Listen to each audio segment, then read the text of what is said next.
नमस्कार दोस्तों। आज 15 जुलाई है और फिर से हम हाजिर हैं द हिंदू को लेकर कि क्या और क्यों पढ़ें।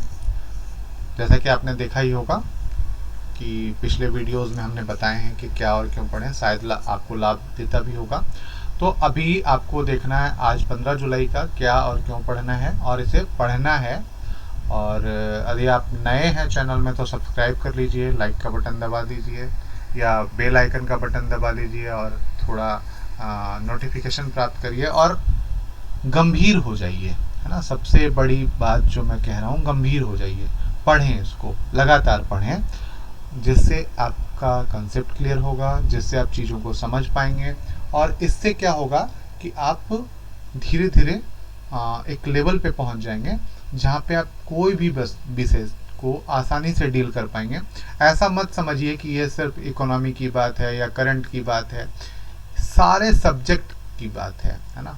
चाहे पॉलिटी हो, हिस्ट्री हो, इकोनॉमी हो, साइंस टेक हो, इन्वायरमेंट हो, सोशल हो, एथिक्स का मामला भी है, एस्से राइटिंग भी है ना। कोई भी मुद्दा हो उससे करंट अफेयर्स जुड़ा होता है, प्रत्यक्ष रूप से जुड़ा होता है। तो आप करंट अफेयर्स को उसी के तरीके से लें, ठीक है। तो आज जो 17 जुलाई में पहली न्यूज जो है हमारे पास वो है कि physical difference in case CAD जो है कंसर्न है।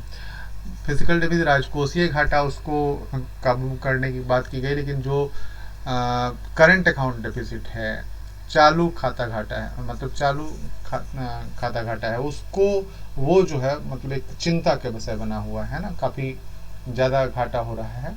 और इसी के बाद तो आप दो चीज़ें देखोगे कि फिजिकल डेफिसिट क्या होता है और CAD क्या होता है ना। करंट अकाउंट डेफिसिट क्या होता है, चालू खाता घाटा क्या होता है। तो ये दो चीज़ें, दो टर्म हैं और इनको देखना है। और इनके लिए कौन कौन से उपाय RBI द्वारा अपनाए जाते हैं या किस तरीके के नियम सरकार या किस तरीके से इसे संभाला जा सकता है ताकि ये बहुत ज़्यादा बेकाबू ना हो जाए और जिसका नकारात्मक प्रभाव हमारे समाज पर ना पड़े, है ना। इसके बाद है Kerala reports India first monkey pox case, है ना। मंकी पॉक्स वाला मामला है ना, जिसे हम सोच रहे थे कि बहुत अभी तक नहीं आया है, पर अब जो है मंकी पॉक्स का पहला मामला मिल गया है। तो किस तरीके से होता है, क्या कारण है इसके बारे में आप देख लीजिएगा, ठीक है। और बहुत ज़्यादा कुछ नहीं देखना है इसमें। उसके बाद जो हम आ रहे हैं उसमें है पेज नंबर 7 पे। पेज नंबर 7 में एक इम्पॉर्टेंट न्यूज़ है जिसको हम देख रहे हैं। पेज नंबर 7 में ये है centre reply to ESZ issue positive, है ना। तो केरल सरकार के द्वारा कहा गया कि सेंटर जो है ESZ के लिए पॉजिटिव रहा है। तो ESZ क्या होता है, इको सेंसिटिव जोन यहाँ पे बात की गई है। एक तो इकोनॉमिक स्पेशल जोन होता है, लेकिन यहाँ पे इको सेंसिटिव जोन की बात की गई है। तो इको सेंसिटिव जोन क्या होता है या इसे किस तरीके से बनाया जाता है और यहाँ पे क्या पॉजिटिव मतलब बात की गई है, तो इसे आपको देखना है। और ये क्यों बनाया जा रहा है, इको सेंसिटिव जोन आखिर क्यों बनाया जा रहा है, क्या कारण है, इसको देखना है आपको, ठीक है। इसके बाद है the great omission in the draft disability policy. ये जो useless there the political include disabled goal of inclusive and empowerment will remain, उसके बारे में बात की गई कि डिपार्टमेंट ऑफ एम्पावरमेंट जो person with disability recently release a draft of national policy for person with disabilities policy की बात की गई है। तो ये जब लाया गया है, जुलाई 15 को लाया गया है, तो इसके क्या क्या प्रावधान है इसे आप अच्छे से देखिए और कौन कौन सी बात की गई है। Ground reality, no data about political participation in educate representation. जो विकलांग जन है या दिव्यांग जन है जिन्हें हम कह सकते हैं, उनका समाज में इस सामाजिक स्थिति क्या उनका जो समाज में स्थान क्या है, इसके बारे में बात की गई है, ठीक है। तो इसके बारे में उनके लिए समाज में स्थान क्या है, पहला तो ये है कि वो समाज में कितना हेल्प कर रहे हैं या उनके समाज में भागीदारी कितनी है, ठीक है। दूसरा आप ये देख सकते हैं कि वो जो उनके लिए सुविधाओं की बात की गई है, क्या रियल में वो सुविधाएं मिल पा रही हैं, है ना। जैसे बात की जाती है कि रैंप बनाए जाएंगे। आपने देखा होगा इलेक्शन कमीशन जब चुनाव हो जाते हैं तो विकलांगों के लिए एक अलग रैंप बनाया जाता है ताकि वो उसके जो व्हील चेयर हैं वो आसानी से चढ़ सकें। तो स्कूल की बात करें तो वहाँ पे भी जो विकलांग फ्रेंडली बनाया जाता है, बस में भी वैसे ही बनाया जाता है। क्या सच में इसका पालन हो रहा है और समाज में वो कहाँ पे हैं, किस स्थान पे हैं, क्या उनका जो स्थान है वो रियल में वही होना चाहिए, तो इस पे भी बात की गई है। ठीक है। इसके बाद जो है ब्रिजिंग द गैप, है ना, ब्रिजिंग द गैप। उसके बाद ये जो मामला है जेंडर गैप इंडेक्स की बात की गई है, जिसमें हम लोगों ने मतलब 146 कंट्री में 135वें रैंक में आए थे और उसके पहले 2021 में 156 कंट्री में 140वें रैंक। तो जो गैप है ना, चाहे काम करने में गैप हो या शिक्षा में गैप हो या अन्य चीज़ों में, किसी भी चीज़ में आप जोड़ लो, उनमें जो गैप है वुमेन और मेन के बीच में, क्या वो उसको भर पा रहे हैं या भरने का प्रयास कर रहे हैं या भरने का सिर्फ दिखावा कर रहे हैं। हम भरना ही नहीं चाहते। दरअसल हम बहुत सारी ऐसी बातें हैं जो हम करना ही नहीं चाहते, हम सिर्फ दिखावा कर रहे हैं। तो उसी के बारे में बात की गई है और उसके बारे में मतलब इंडेक्स के बारे में बात की गई है।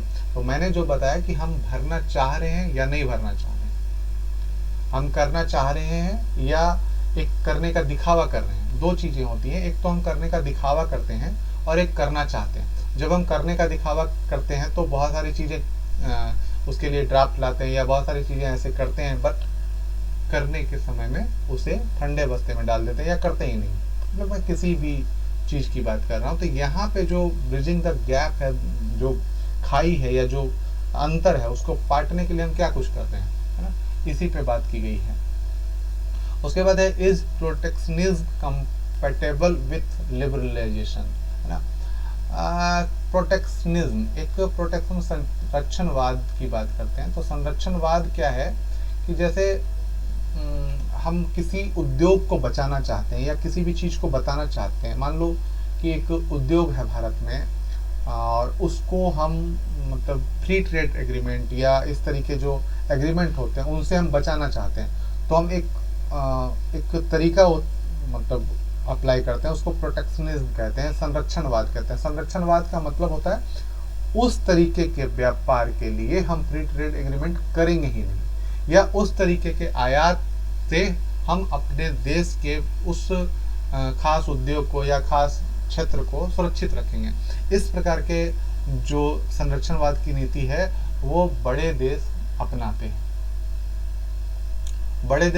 हैं और एक तरीके से ये जो है क्लोज्ड इकोनॉमी के करीब जाता है। यदि इसका विस्तृत रूप देखें तो ये क्लोज्ड इकोनॉमी के करीब जाता है। तो इसलिए ये भी देखना है आपको कि क्या protection was compatible with liberalisation, है ना, उदारीकरण के साथ ये कंपेटेबल है ना। तो इसको भी देखना है। जैसे आत्मनिर्भर भारत की जो बात कर रहे थे उसमें जो मामला क्या ये है, तो इसको आप देख सकते हैं। ठीक है। इसके बाद है the debate around the forest conservation rule. जो फॉरेस्ट कंजर्वेशन रूल आया है उसका ड्राफ्ट जो है उसको आप एक बार पढ़ लीजिए, यहाँ पे दिया भी है। तो किस तरीके का ड्राफ्ट किया गया है, क्या मामला है और क्या इसमें सच में कंजर्वेशन किया जा रहा है या सिर्फ एक नाम का बना दिया गया है, या इसमें जुर्माने की बात की क्या की गई, किस तरीके की बात है ना। तो इसको आप देख लीजिए एक बार। उसके बाद जो है the road to rolling out labour codes, है ना। तो जो लेबर कानून आए हैं उनमें से उसको किस तरीके से मतलब रोलिंग आउट किया जाएगा, किस तरीके से लागू कराया जाएगा, इसके बारे में बात की गई। तो इसे आप देख लीजिएगा। How to grease the wheels of justice, है ना, न्याय के पहिए को किस तरीके से आगे बढ़ाया जाए या क्या सुधार किए जाने, न्यायिक सुधार की बात की गई है। तो किस तरीके से सुधारा जा सकता है, टेक्नोलॉजी का यूज किया जाना चाहिए या पूरा का पूरा एक ढांचा बदलना चाहिए, इस किस तरीके की बातें की जानी चाहिए, उस पर बात की गई है। तो आप इसे ज़रूर पढ़ें, है ना।